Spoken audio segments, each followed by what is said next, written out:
to help the family. Tom was born deaf. He always has been deaf, and that's just how our family is.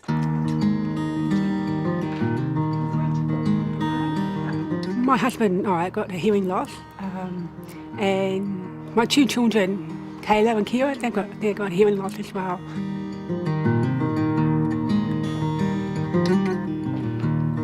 So we, I guess, had some inkling that there were some issues for Poppy back when she was about a year old, and we went to our maternal and child health nurse, and she just happened to ask the question, do you have any concerns? And I said to her, look, she doesn't babble like my older daughter, and when we're usually in the car, there's a very high pitch squeal that she does, and thankfully that wonderful health nurse referred us for her to have a hearing test, and so she was diagnosed at 14 months and came as a complete surprise to us.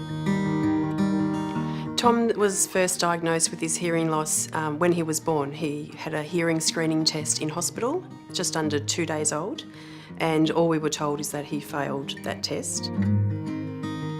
Well, when Poppy was diagnosed, we were told that she had a severe hearing loss in both ears. She was further tested and she was found to have a profound loss in one ear and a severe loss in the other. She was about 2 months old, and then she had the test, and pretty much straight away confirmed that she had a hearing loss. And who's this? Nana. And this? Yeah. It was very upsetting when Tom was diagnosed. Oh, and what about the other colour with it? What colour? It's blue. Clever boy. It was a lot. It was very overwhelming in the beginning. My husband actually, quite upset about it. I was more like, oh, here we go again. And we got him fully diagnosed at 1 month old. So it was then that we found out that he had a moderate to severe hearing loss, which was quite overwhelming. So we then, I guess, had the conversation about cochlear implants, which was very hard.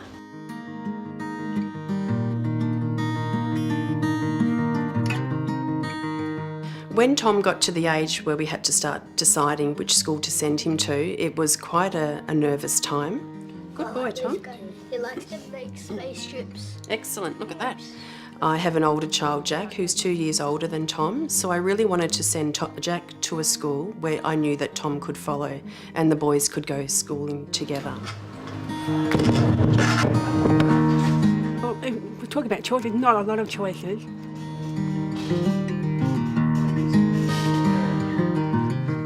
But fortunately for us, because of our hearing loss and our experience, we knew who to contact. D. Lick. Knock. Pock. What the word? Kayla is in grade 6 and Kira is in prep. Initially with Kayla, my eldest, we put into a local school for 3 years. We looked at many schools, both mainstream, Catholic schools and private. We needed to gather a lot of information in order to make the right decision about which school that we chose. We needed to do a lot of homework ourselves. We needed to go and visit schools, to walk in the door, open up the conversation with principals and get a feel for the school.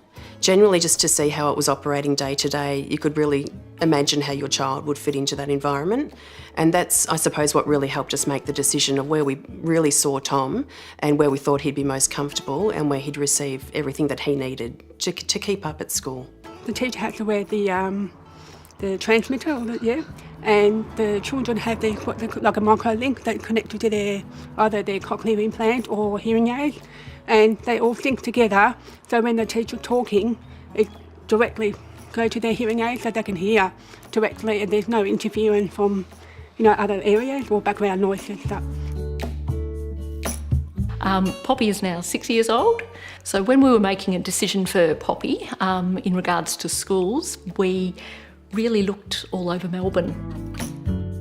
I went to visit a couple of times. I went into the classroom. It was difficult because we also have an older daughter who's hearing, so we were trying to make decisions regarding her schooling, but also with Poppy in mind.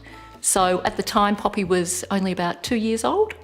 So we were trying to make these decisions for what we anticipated her needs would be in X number of years' time. Would you like some biscuits, Dale, with cheese? Some cheese? Okay, sounds good. When it was time to decide which school we went to for Tom, we didn't let location hold us back. We investigated 8 schools in our local area and just weren't comfortable with any of the options that were around us. We chose a school that was just under an hour away because simply that was what we saw in our eyes as the best option. So when deciding on schools, we made visits to many schools right across Melbourne, spoke to parents, and I found speaking to parents really invaluable. That was huge in our decision making. Yeah, so look, we were prepared to move if we needed to. If we could see that a school was clearly going to be better for her, we would have moved. I suppose very soon we'll have to start thinking about where Tom will go to secondary school because, again, big brother Jack is 2 years ahead of him. Ideally, we'd like to keep them together. We have certainly been considering secondary school. I guess we're almost at the same place as we were making the decision about primary school because we're now looking for our older hearing daughter with, of course, Poppy in mind. Hopes for Poppy is that she continues to be the outgoing person that she has been since, I would say, almost day one. I really hope that Tom just grows up to be a confident man. I also do worry sometimes with Tom being left behind or missing out on experiences because of his hearing loss. It's up to like Kayla, she's old enough to make her own decisions. She has a lot of hearing friends as well who are quite embracing and accepting of her hearing loss. When you come to the time when you need to choose a school for your deaf child, I think that you just need to get out there and walk into schools and experience them for yourself. I don't think you can visit too many schools. The more you see, the more you have to compare and to work out which place is the right place for your child. Just go with your gut feeling, but also be open-minded about it. So, and make sure that they had the best of it, everything. I do not like them in a hat. I do not like them with a mouth. Do some research. Go to different organisations, ask questions, lots of questions. Try out. It's okay if you make a mistake or it didn't work out. That's okay.